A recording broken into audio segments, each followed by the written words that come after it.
We've got two very special people in this next segment, John and Ocean Robbins.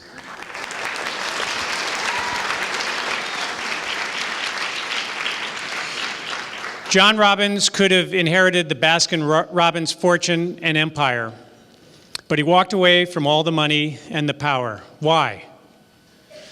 Why? He simply didn't want to devote his life to selling ice cream after realizing it makes people unhealthy.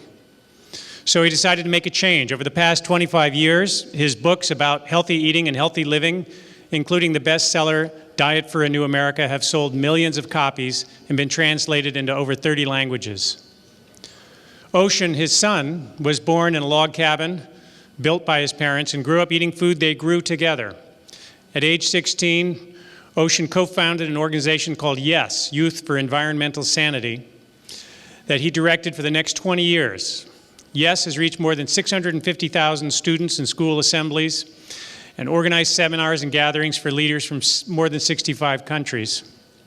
Ocean's work took him all over the world, where he saw firsthand the powerful impact of the food we eat, not just on our health, but on people and economies everywhere. Together, this father and son duo are Cape Crusaders without a cape, and they are really beautiful, wonderful people. We wouldn't be here were it not for John Robbins. None of this would exist. He's the guy that started it all for us, and we aspire to be just like them someday when we grow up. Ladies and gentlemen, please welcome John and Ocean Robbins. Thank you, Jeff, and Sabrina, and the rest of the Nelson clan, and all of you. I really do want to acknowledge you, your presence here, your attention, the energy you bring to this has implications, has consequences, and that sometimes can be underestimated. When we change our lives, when we bring them into alignment with what truly gives us health and contributes to the healing of our world, of our society, of our communities, we become agents of something. We become vehicles of something. We become receptive to and responsible for something. And that something has a magic to it. It has a beauty to it. It has a soul. It's the spirit of our interconnection with life. It's the spirit of our vitality, of our chi, of our energy, of our capacity to make a difference, regardless of how difficult or challenging the circumstances may be. It's our capacity to respond to the anguish and the deterioration and the breakdown from a place that's positive, that's creative, that is resilient, that's sourced in who we really are and what our real possibilities and opportunities are. And so I want to acknowledge you for being here and for taking the steps that you've taken to be where you are right now, which is in an evolving process that will lead you further. And I want to acknowledge you for the courage and the honesty that it takes, because we live in a society, as you well know, that is pulling us all the time in a different direction. I call it the cultural trance. It's a type of hypnosis almost, in which our thinking is squelched. Our sense of who we are as human beings is restricted. And our capacity to respond in an energetic and powerful and passionate and compassionate way is diminished. We are taught that we're separate from each other. We're taught that we're separate from the animals and the plants and the trees and the oceans and the rivers and the earth itself. And in that excommunication, in that alienation that is indoctrinated to us, is imposed on us, we become insecure.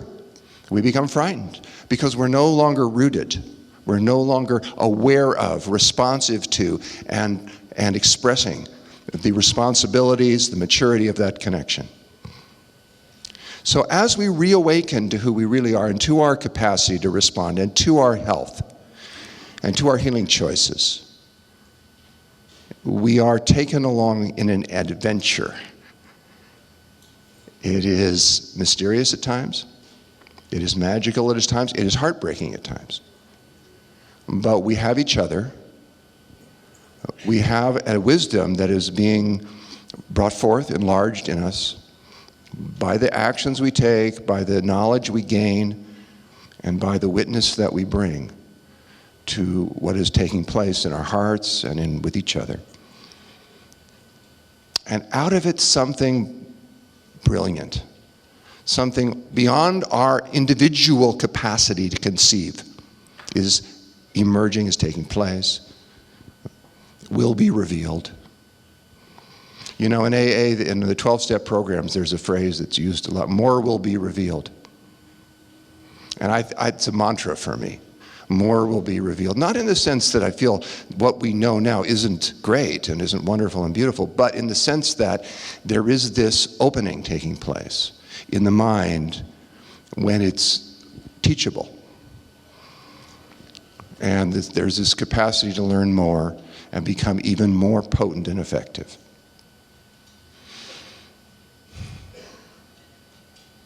I don't know exactly what Ocean and I are going to talk about and how we're going to go about it, but I know it's going to be fun, and I know it's going to have something to do with healing and with unconditional love and our capacity to respond to one another and live with respect for ourselves and each other.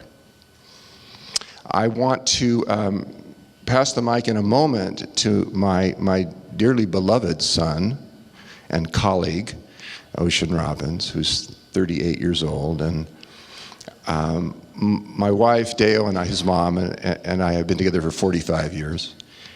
And we often say to each other, and we totally agree about this, that when we got Ocean, we won the lottery. And I think you're going to see why.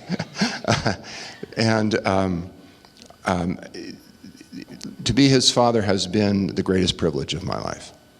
And it has been, I've learned so much about what really matters in the heart of things. And I now get to work with him in the Food Revolution Network, which he will talk about, please. And now I get to share him with you, which is truly a joy.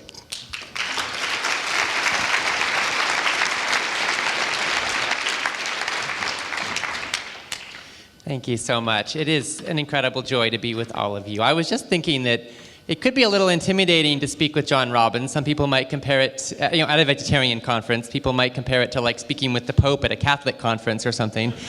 And yet for me, it also feels like being very at home, because my dad, before he wrote Diet for a New America, he was the same man he is today, which is a human being trying to live his conscience, his values as best he could in this world, and hopefully to be able to share whatever he learns with others along the way.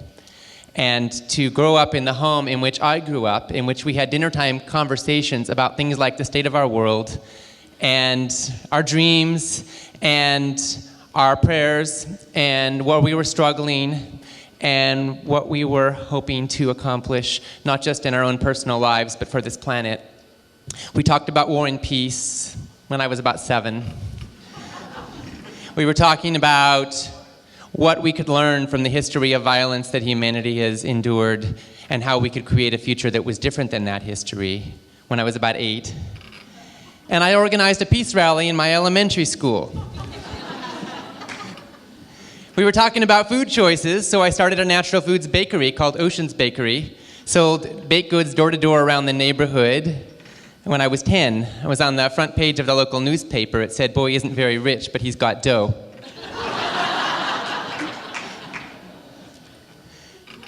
I sometimes felt a sense of responsibility that came with my unique upbringing, having parents that raised me from an early age to feel that my life had a purpose greater than myself, having a sense that my life had a purpose that wanted to touch this whole world.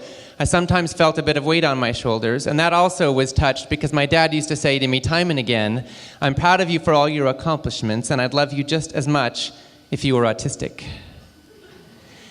And that had particular meaning to me more recently as my wife and I had children 11 years ago, identical twin boys who are autistic. And so I'm learning about unconditional love, and I get to ask myself, can I love them just as much the way they are? Fully and completely, not for what they accomplish, not for all the things they may do in this life, but because every human being, every soul deserves unconditional, total, and complete love.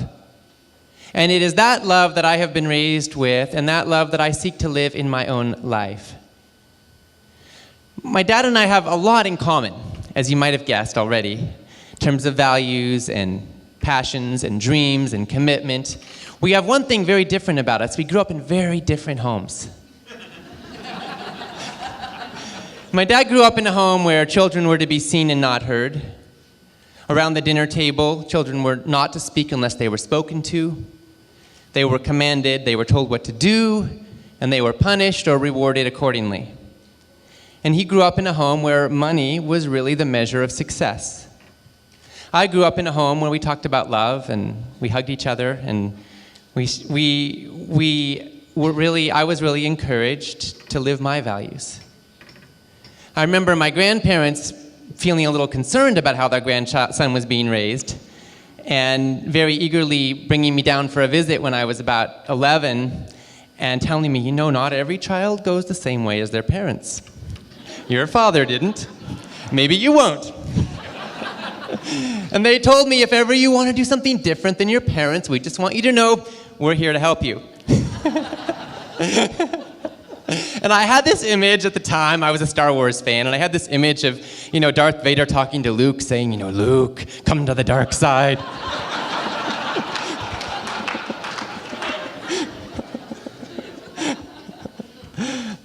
But seriously, I don't really believe in dark sides and light sides. I believe that the line between good and evil runs through every human heart. And ultimately, I think that one of the beautiful stories in our family has been that my grandfather, although he was horrified by many of my dad's choices, and I saw that firsthand through my childhood too, in time came around in some remarkable ways. And we were with him on his deathbed a couple of years ago, as he was saying, thank God some of us lived long enough to learn a few new things.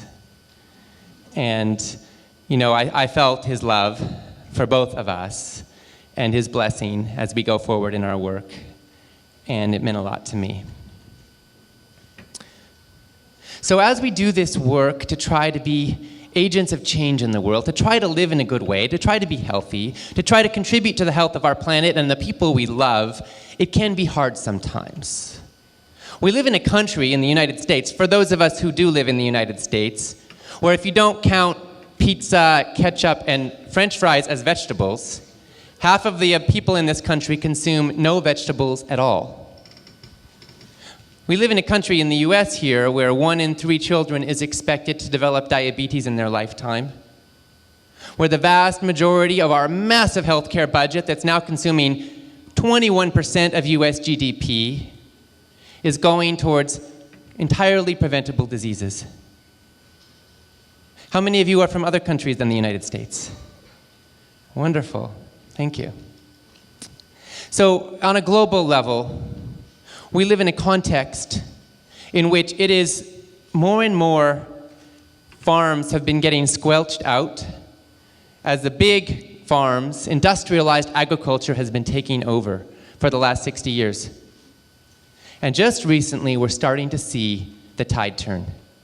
In the last 3 years, we've seen more farms in the United States year over year than there were the year before.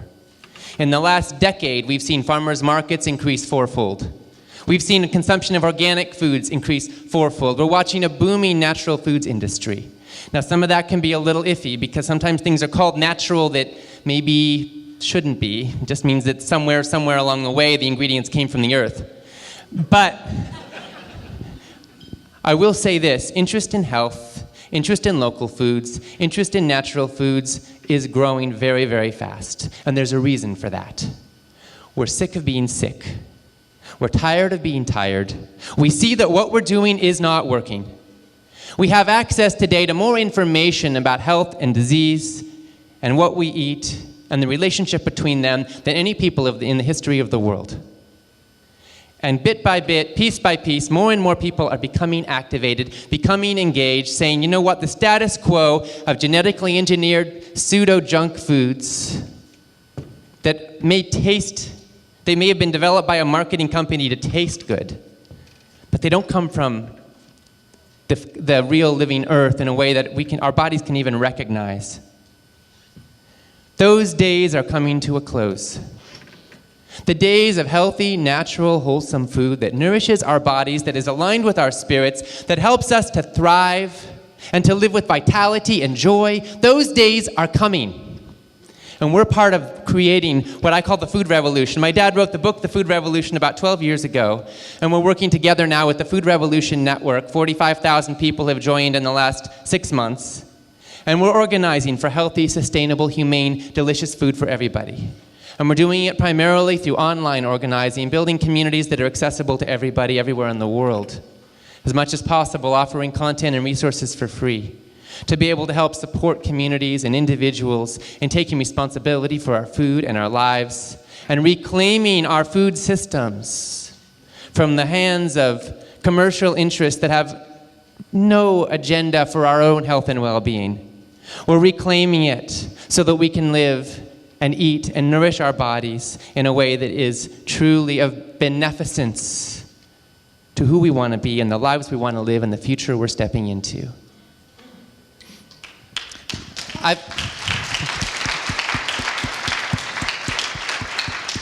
So you might imagine I grew up talking about food quite a bit. My dad wrote Diet for New America in 1987, 25 years ago. In fact, the 25th anniversary edition is coming out in a couple of months. And he quickly came to be on all these national talk shows, and the media was calling him the rebel without a cone, for obvious reasons, and talking about how he followed his own rocky road and was the prophet of nonprofit. We talked about food a lot, and have continued to through the years. And I've seen a lot change in the world of food, and I'm curious, since you wrote Diet for New America 25 years ago, what have you witnessed? What have you experienced? How has the food world changed in that time?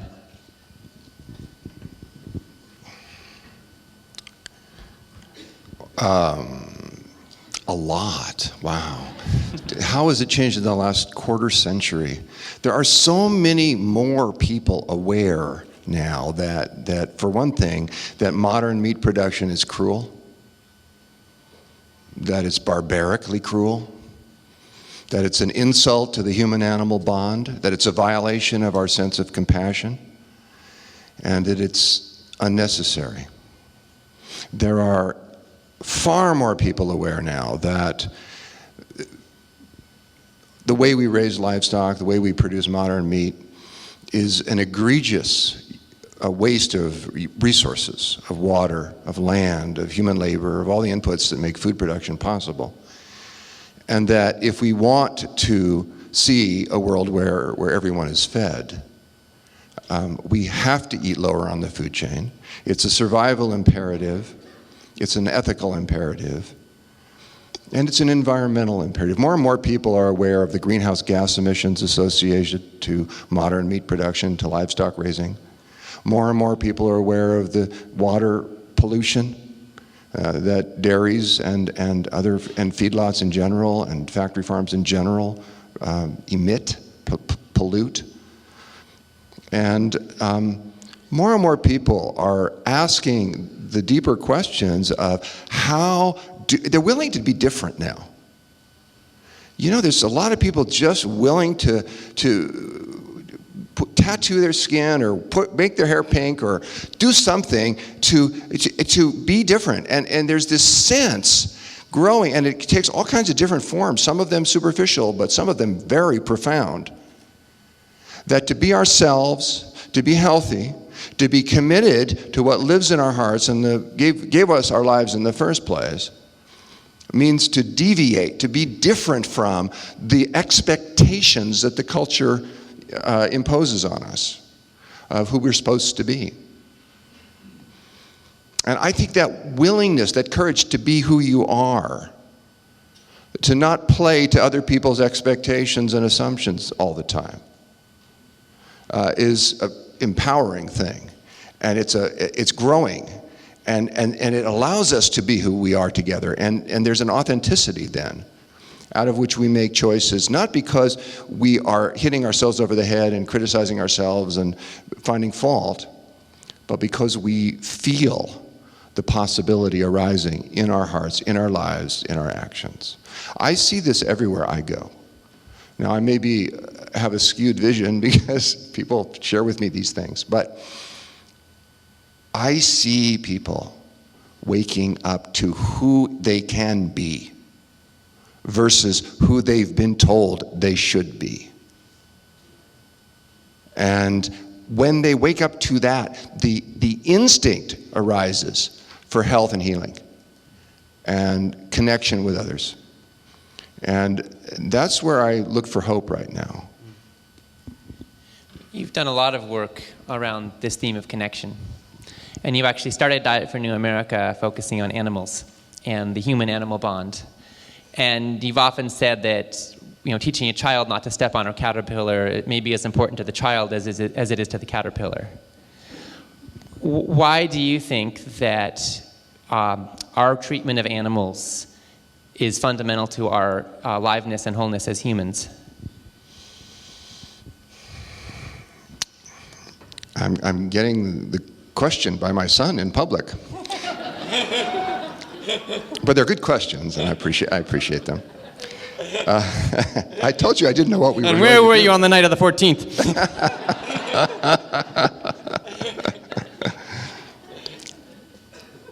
I think how we treat animals says something about the kind of human beings we are. And I think it is, there's a loss that we don't even know we feel sometimes because of our alienation from the natural world. And animals are sometimes the ambassadors of that world and a reflection of our own natures and of our own inner worlds in some way. The native tribes would see animals as echoes or mirrors of different capacities that we have. And I think in our dreams that's still true.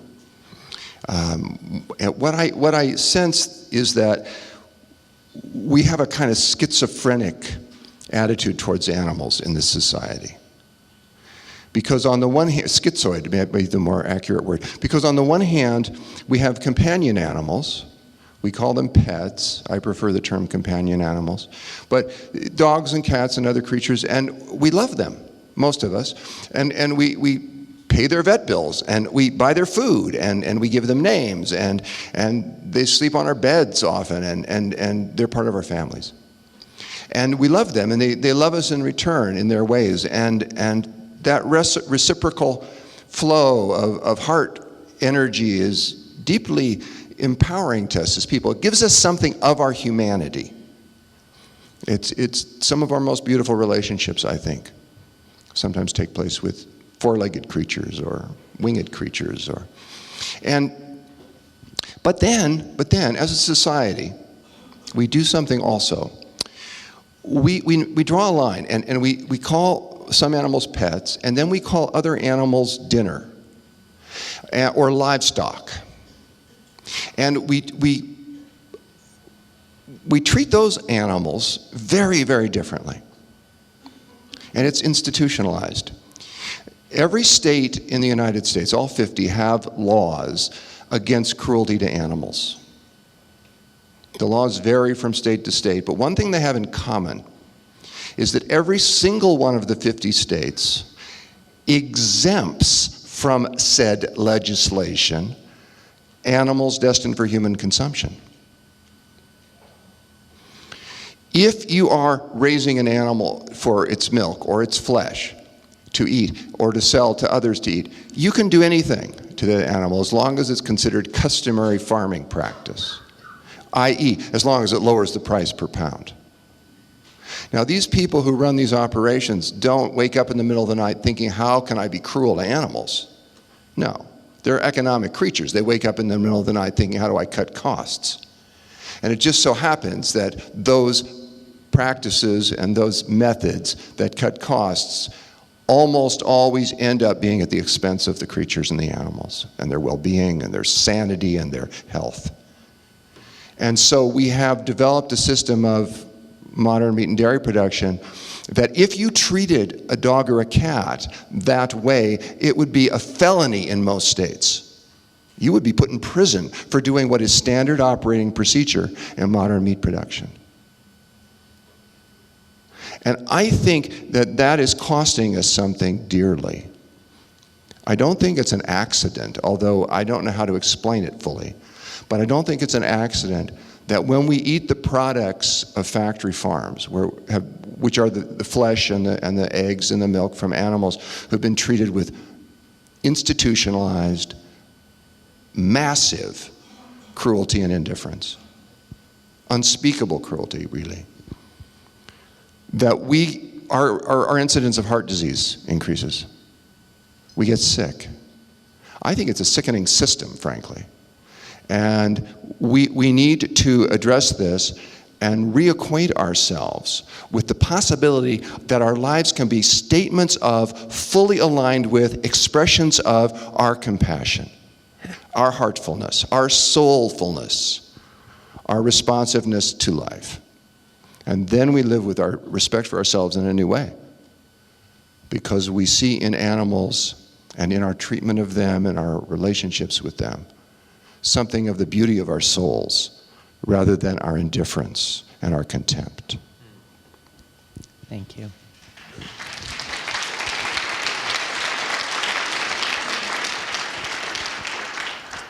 How many of you have learned something so far this weekend that has touched your life in some way?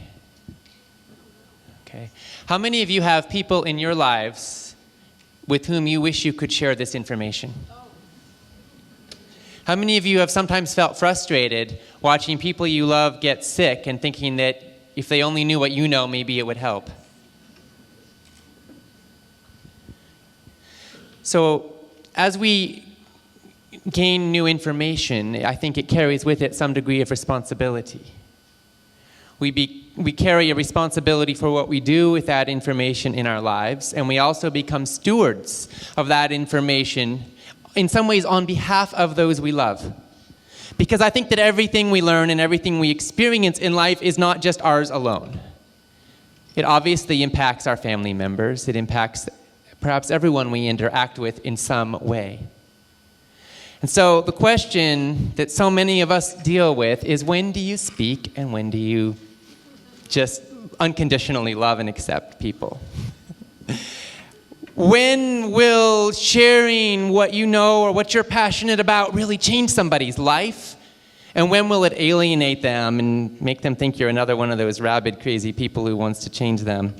You know, vegetarians and vegans don't always have the best reputation because sometimes there's this belief that they're always out to proselytize and change everybody else, that they feel holier than thou and superior or more vegan than thou.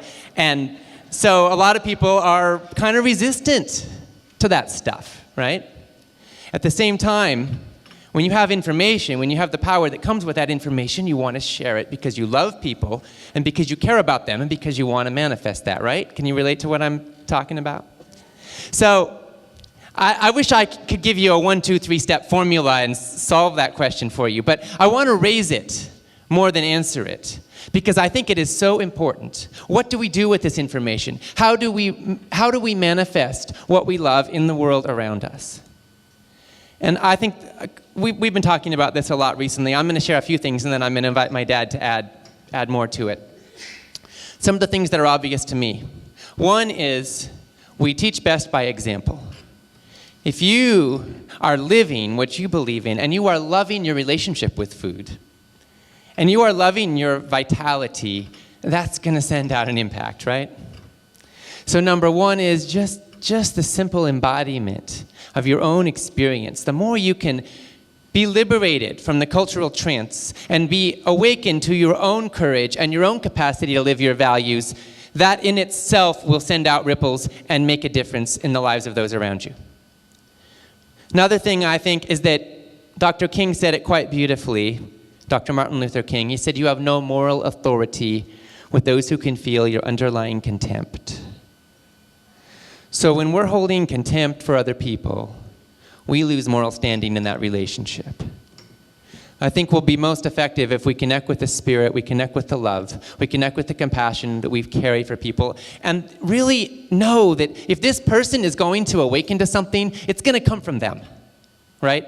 So we can provide the environment that supports that.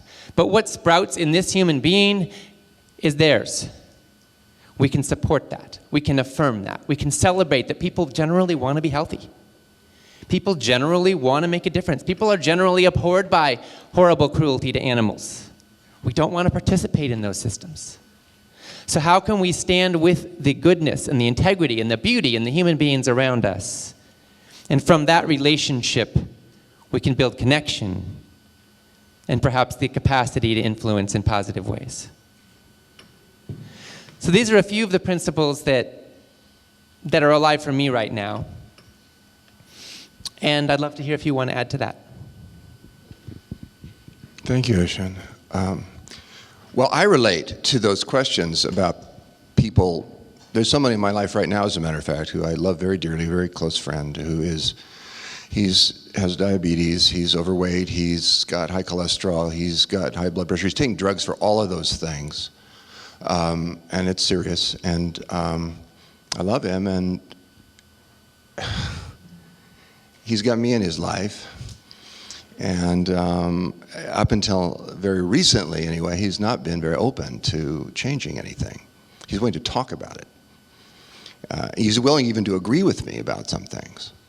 But somehow it doesn't show up, doesn't manifest in his case. And so I've started to, there's a saying, you can lead a horse to water, but you can't make him drink. And I've been passive, I think, too passive in that relationship, because I've been being a space for him. I've been validating his feelings, and I've been leading him to the water and watching him not drink. And lately, I've just been frustrated enough that I'm changing my actions with him. And with his permission, I keep asking him, is it okay with you? Because I would like to, basically, in a nutshell, kick him into the water and get a bucket and throw it in his face. Maybe I can't make him drink, but I'm going to do what I can.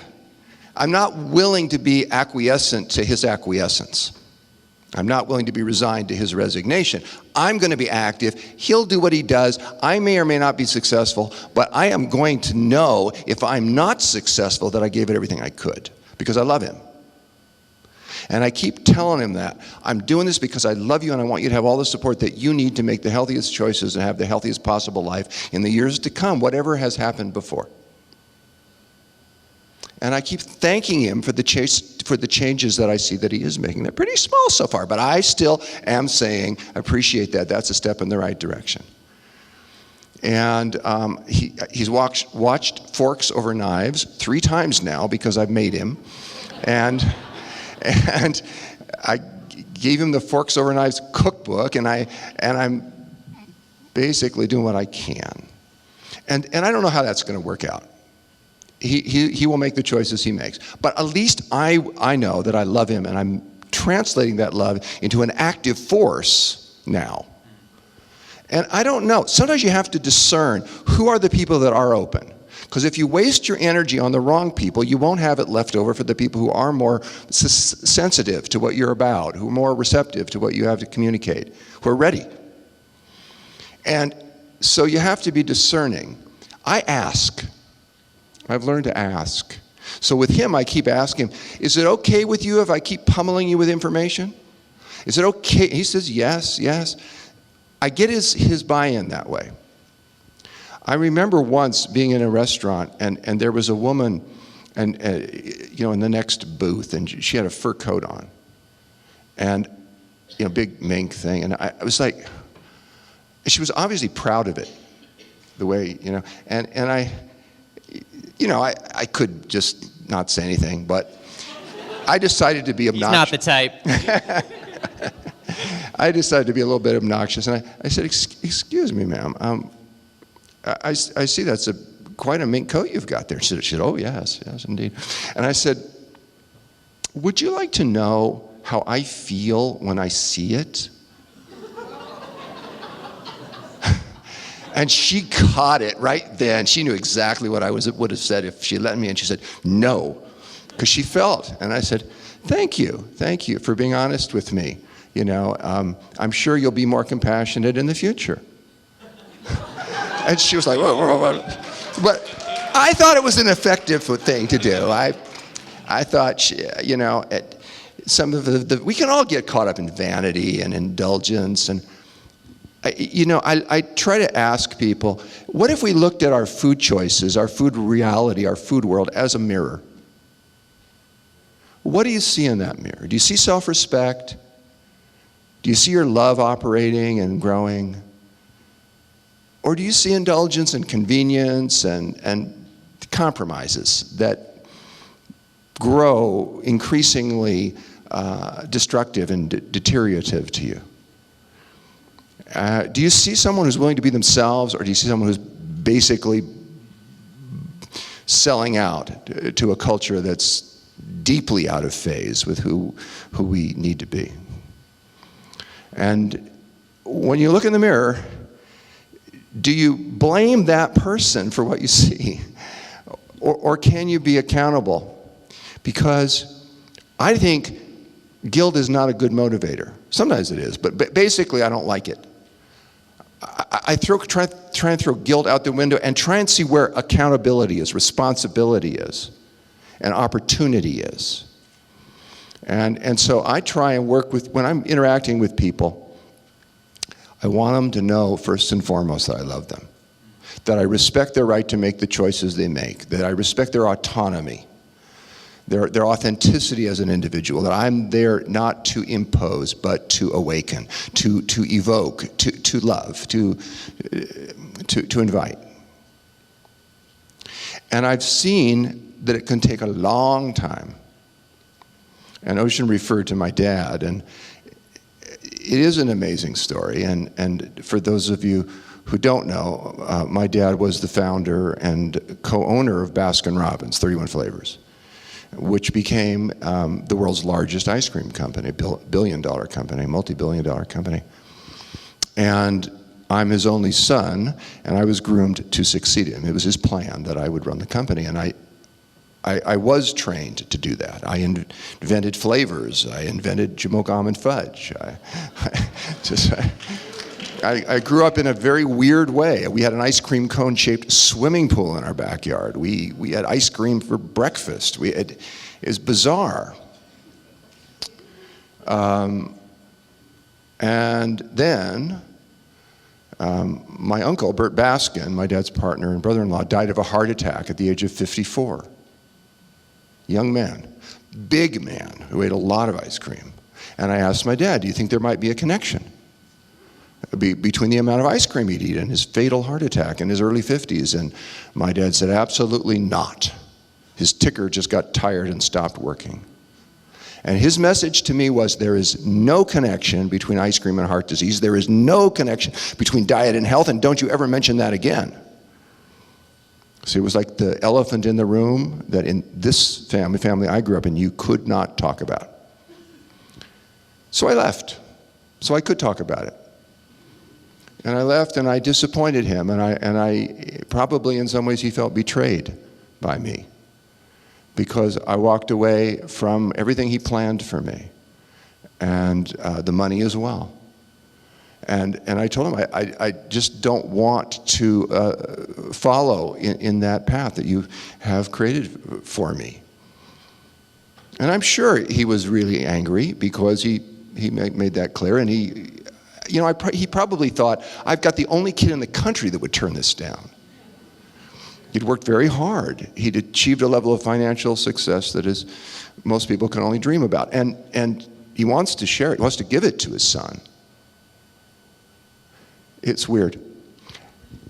But over the years, I loved him, and it meant keeping distant. It meant not arguing anymore, because he'd want to fight, he'd want to argue, and I'd just back away from it. I would just back away from it because there's no point in it. It would just recirculate in a repetitive way. And then as the years went by, his own health began to be a very significant problem. And he developed very, very serious diabetes. And his weight was out of control. And he had high cholesterol, and he had high blood pressure, and he was on all these meds. And his cardiologist finally told him in 1989 that he said to him, "Mr. Robbins, you're a very sick man, and the best we can do for you now is try to juggle your medications, try to control some of the side effects that are bothering you, and try to make your few remaining years a little more comfortable." And then he said to him, on the other hand, if you are willing to make major changes in the way that you live, there might be a different prognosis. And my father said, "What do you mean major changes?" And this physician reached behind him and took a book and said, "I think you should read this book." And it was Diet for a New America.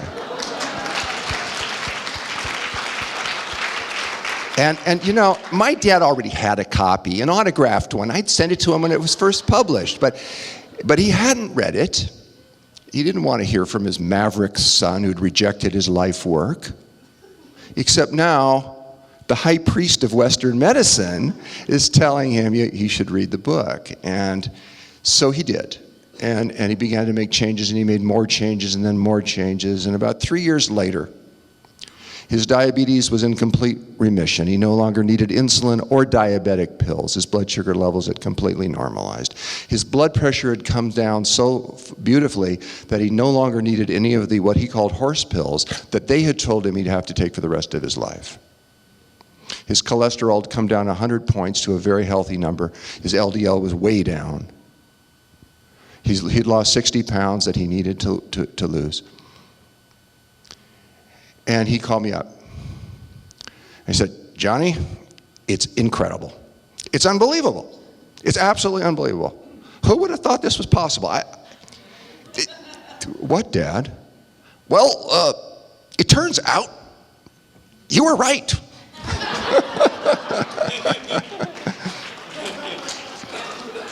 And he lived another 16 years, most of them very, very healthy ones. He died in 2008, but in his 90s, and Ocean referred to us being there with him, and it was it was heartbreaking because he's dying, but it was beautiful. He was in his 90s. His life was complete, and so there was a beauty as well. And at one moment when I was with him, he was in a lot of pain, laying there, and he had a device that he could push something, and it would inject intravenous morphine, but it would only do so every 15 minutes. I guess they were afraid he might get addicted. I don't know. No, I think actually they were afraid he would go into a coma and not come back, but that was actually going to take place at some point. And he didn't. When he'd first get the injection of the morphine, he'd feel better. You could see his face relax, and then as the 15 minutes went along, before he'd be pushing it, but it wouldn't deliver, and he'd become very stressed. And I said to him, less pain. He said, "Yeah, less pain." And I said, "And more love." And he said, "Huh?" I said, "Less pain, more love." And he said, "Less pain." And I said, "More love." And I just began sort of saying a mantra like, less pain, more love. Less pain, more love. I was just saying this. And he's kind of going in and out of consciousness and falling asleep, and it's hard to tell sometimes. And every once in a while he'd kind of look at me and say, "Less pain." And I'd say, "Yeah, and more love." And then at a certain point, he I don't know if he was asleep or what, but I kissed his forehead. I just had a feeling to do this, and very gently kissed his forehead. And somewhat to my dismay, it scared him. And he went like this and said, What was that? What was that? What was that?" And I said, "Oh, I'm sorry, Dad, to disturb you. I just kissed your forehead." He said, "Why?" I said, well, I'm feeling a lot of love for you, and it was my way of expressing it. He said, oh.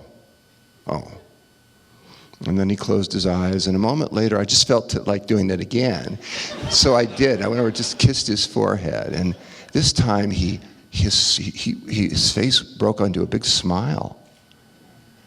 And I said, less pain, and he said, more love. Then he said, there sure is a lot of love here right now. And I said, less pain. He said, more love. And then he looked at me and said, you've always been about love, haven't you? He said, I didn't believe in it. He said, I thought it was just malarkey. He said, it's got to be practical. And he said, I was actually cruel. And I said, yeah. And he said, but I regret that, and thank God some of us have lived long enough to learn new things. And I said, yeah. And I said, I love you, Dad. And he said, well, I love you too. And I think that's the first time I'd ever heard him say that. And then I went back into my mantra, less pain, more love, less pain, more love. And he just smiled and closed his eyes, and he died a few hours later. And I got to experience that this guy who wasn't about love, believe me. It wasn't what his life was about. He was about money and ice cream and status and Rolls Royces and certain cultural belief system that we have, and fear. And I found that if I just held my space, I was true to myself, and I didn't impose, I didn't inflict, but I just loved him. In some cases, that meant just backing away from the argument, backing away from the aggression, backing away from the violence,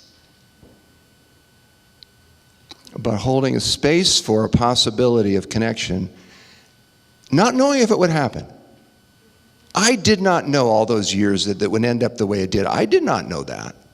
In fact, if I'd have bet otherwise, knowing him and knowing me, I surprised myself by being as caring as I ended up being with him.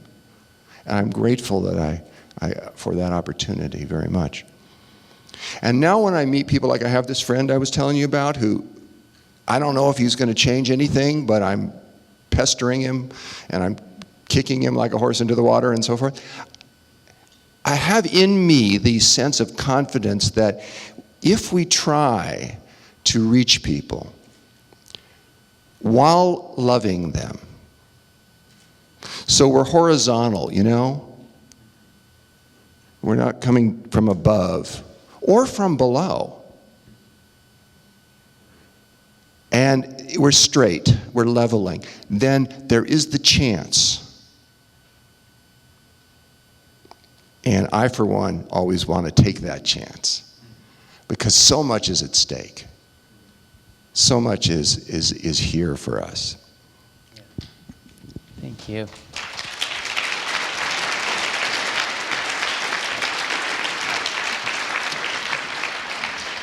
How'd you like to have him for a dad? It's pretty cool. My wife and I have been married for 18 years now. And one of the things that I'm learning in marriage and relationship is about that being straight. And it's also about that sometimes when we do what we do for our own well-being, then that carries a different kind of impact than when we need the other person to change. In any relationship, if my belief system is, I will be miserable unless you change, I need you to be different, then we're really giving our power away, and we're not really taking responsibility for our choices. So one of the things that touched me as you were just sharing that story about your friend is that you reached a point where you really, as I was hearing it, you really felt like you needed to speak out. You needed to move that horse towards that water, whether or not it was going to drink, and then he'd do what he would do. And in a sense, you were moving then because it was your own integrity, your own spirit, your own wholeness and well-being that was at stake.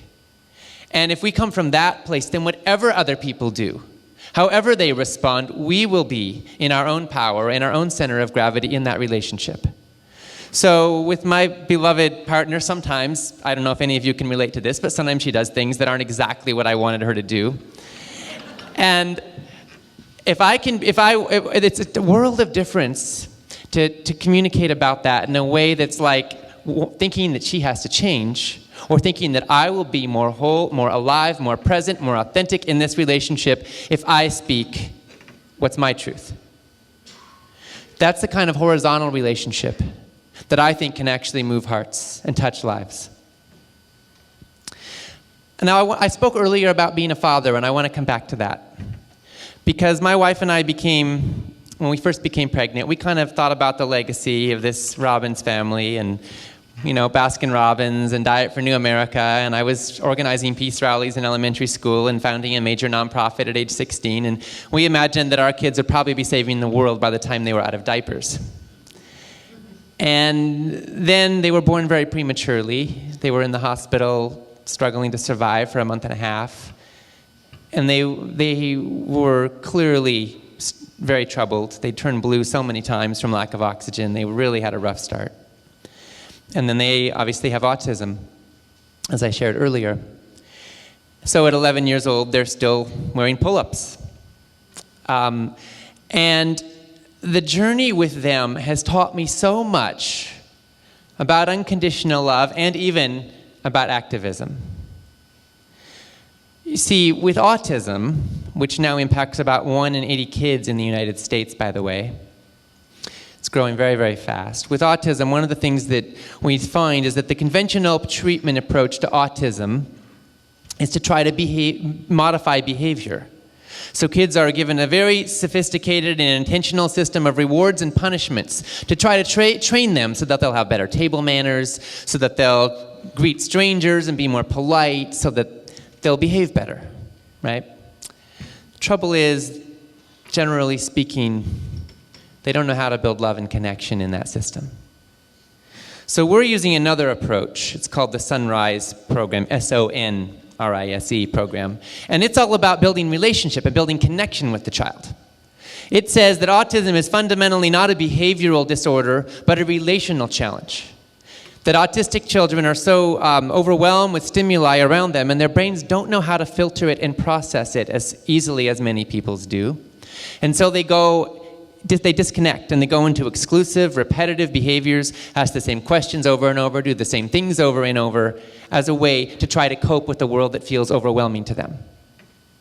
So what we're learning about is that when we join them and love them the way they are and connect with them where they're at, we build connection that can actually transform relationship. I just want to give you one example, and I'm going to tie this back to what we're eating, I promise. So one day, our kid River, about a year ago, was chewing on a Barbie doll's foot, which is something he can do for long periods of time. He loves to chew on Barbie feet. And I was seeing him do that, and instead of worrying about the fact that this plastic was probably made in China and wondering what chemicals were leaching into his system, or wondering how he was ever going to have a dating life if he insisted on chewing on Barbie feet all the time, and yanking it out of his mouth, I decided to join him. So I sat across the room from him, and I pick up a Barbie doll, and I start chewing on her foot. And I decided I wasn't just mocking him, I was getting into it. I was like, I wanted to find out what richness and beauty was in this sensory experience. So I'm sitting there chewing on a Barbie foot. Now at this point, River's 10 years old. He had never made eye contact with me. I mean, never for more than a couple fleeting seconds. We'd never really looked in each other's eyes his entire life. But at that moment, at the age of 10, River looks up at me. And this huge smile comes over his face. He's totally beaming, looking straight in my eyes, and I could totally hear him thinking, he finally figured it out. There is intelligent life on this planet. Because we were connected, right? I was joining him in his world. So then we're beaming in each other's eyes for quite a while, and then River goes like this. Turns out his Barbie has 2 feet. So he's inviting me to come over and chew on the other foot of his Barbie doll. So I come over, now we're 3 inches apart, beaming in each other's eyes, with radiant smiles on our faces, chewing on Barbie feet. And I was so happy, because I was in contact with my son. I felt like I was connected to his soul. So in the year and a half that we've been doing this program, we've watched eye contact levels increase 30-fold. We've watched violent outbursts drop 95%. We've watched our kids ask questions and show empathy in ways that all these experts have told us they are incapable of doing. They are connecting. They are loving life. They are interested in people in ways that we never thought were possible, that our autistic kids just aren't supposed to do. And I don't know what their future holds. We're watching miracles unfold, and I'm inspired about it, and I don't know how far the miracle's going to stretch. But I'll tell you this, the opportunity to have love and connection with my children has been changing my life and adding so much joy to our home, and I'm so grateful for it. So what does this have to do with food and how we communicate to the people around us? I think quite a bit. Because when we stand in our integrity and hold love and compassion and empathy for those around us, they can feel it. That is a transmission that reaches the heart. And I don't think that, we need the data, we need the information, we need the statistics, absolutely. But I don't think that's enough. I think that the heart and the spirit and the love that we carry is what will also help us to be agents of change and healing and transformation in this world. Because we're not just logical creatures. We may think that we're logical, but a lot of times what really moves us is emotion. It's feeling. We want to feel good. We want to feel happy. We want to feel fulfilled. And all the right rules in the world are not going to really motivate us, especially to change deeply entrenched habits, if we aren't moved from inside of our own hearts and spirits. And when we live in a place of love and aliveness and joy, I think people can feel that. Harold Thurman Whitman said, "Don't ask what the world needs. Ask what makes you come alive. Because what the world needs is people who have come alive." Now, I think we also want to be in relationship to the world's needs. That's what makes me come alive, honestly, is when I feel connected. A connection between my spirit, my values, my actions, and the world around me. That brings me joy and aliveness. But the more we can be beacons of that power and that passion and that beauty that lives in our own hearts and bring that and manifest that in the world, therein, I think, lies our capacity to be agents of change and healing and transformation. Thank you, Asha.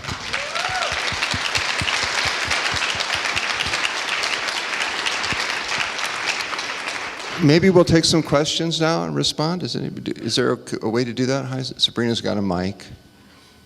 There's someone with a hand out. Hello. I promise to be appropriate. Hi, John. I have an ethical vegan question, and I figure you're the best person to answer because you're the guy we look to for ethics.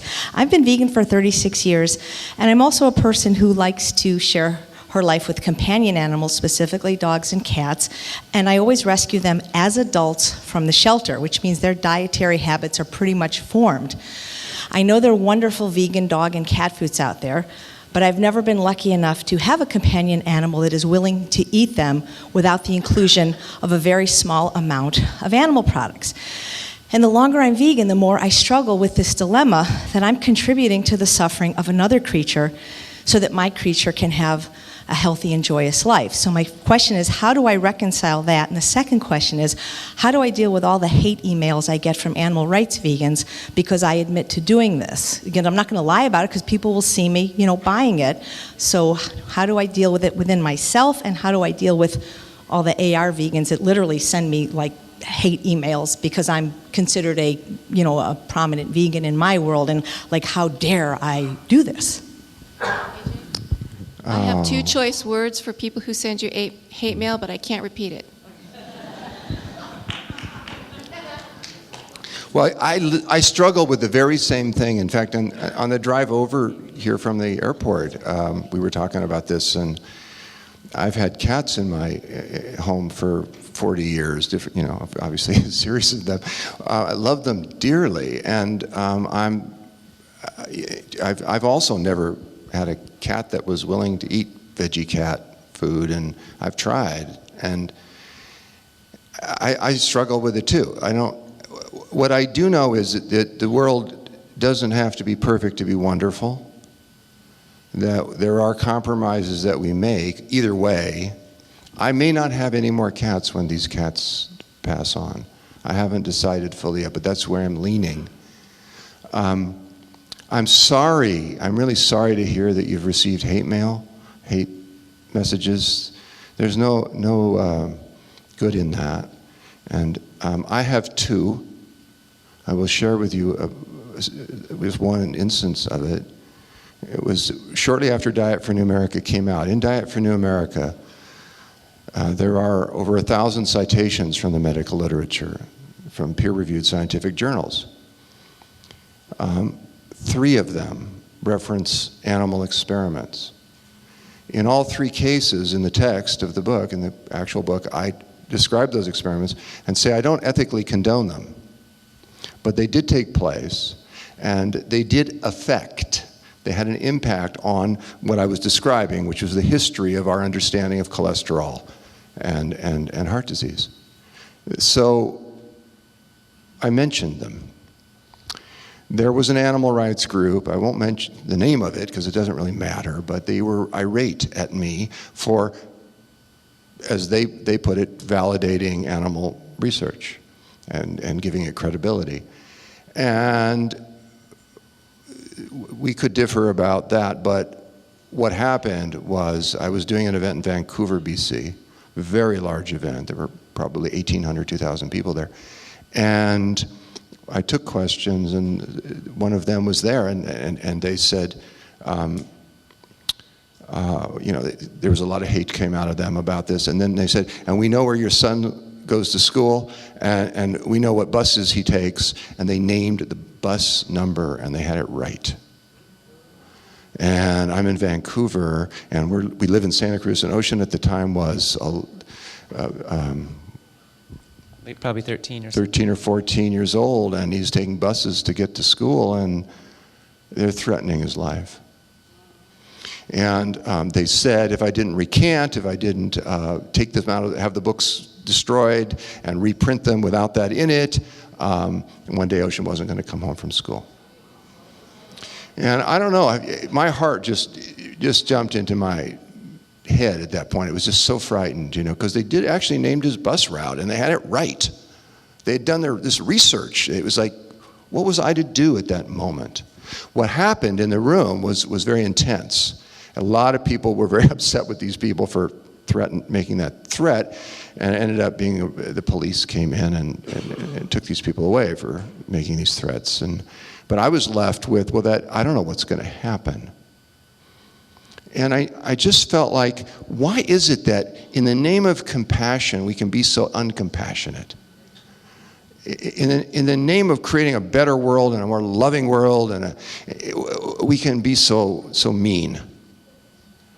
And I know the frustration that we can feel in the face of so much cruelty, and we want to do something about it, but we have to work on ourselves so we don't become what we hate, what we're opposing. We have to work on ourselves, transform, do this inner work so that we don't just reflect the violence in another way, but actually transform it. And anger, because these people were very angry. I'm imagining the people that are communicating with you are very angry. I've been very angry. But what I try to do with my anger is mature it. Mature with it. In other words, I think anger actually is the warrior spirit in infantile form. And if it grows up, if we grow up, if we become capable of that force and that power, but not in a way that's reactive and complicit in the violence, but in a way that upholds and stands for and affirms the capacity that is in every one of us to befriend life. then I think we're on track. So I don't have an answer for you about your companion animals, because I'd wrestle with it also. But I do want us to grow up. Thanks.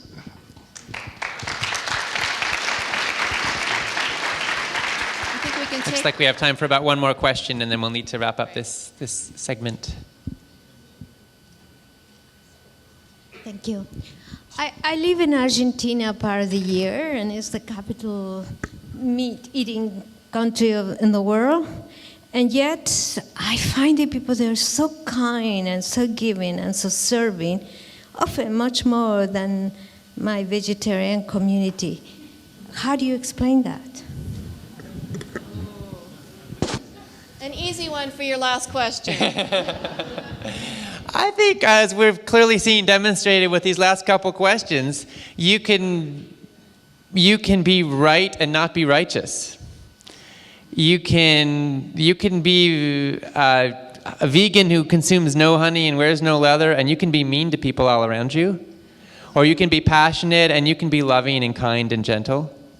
I think that we can clearly see that what we eat has an impact on us and how we relate to other people, but it's not the whole story. And if Veg Source and if healthy lifestyle is to you about more than just what's on your plate, if it's also about how you live and how you interact with the world around you, then clearly I would suggest love has to come into the equation as well. To me, the food that I eat is an expression of the love that I want to live and bring in the world. And I want to live in a way that brings more love and less pain.